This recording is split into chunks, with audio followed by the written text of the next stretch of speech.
عندما تستشعر قرب الله تعالى وأن الله يراك في صلاتك تتأدب، ما تتحرك حركة بلا حاجة.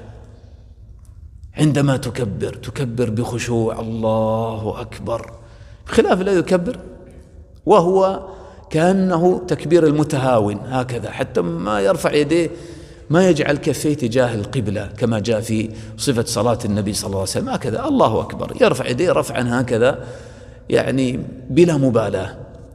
يعني هذا ما يتأدب مع الله الأدب الكامل، وإن كان الصلاة صحيحة والله يقبله، والله تعالى أرحم بعباده من الوالدة بولدها. كم يعفو الله تعالى ويغفر ويرحم ويرضى بالقليل حتى لو أسأنا الأدب معه، هذا من رحمته. لكن ما أجمل هذا الأمر في العبودية، أن تكون العبودية مبنية على الأدب. ولذلك عندما تتفكر في مستحبات العبادة وآدابها تجد أن المقصود منها أن تكون العبادة في أجمل صورة.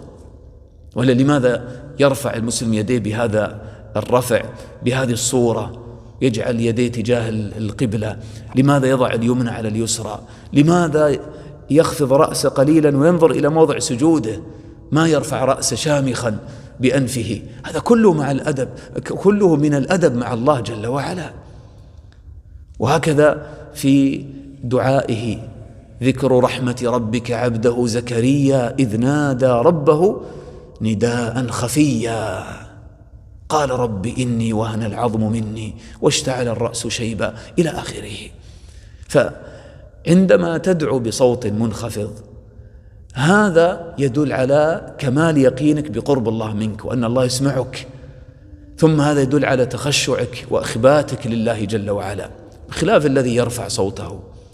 فهذا في الحقيقة من كمال الأدب مع الله جل وعلا.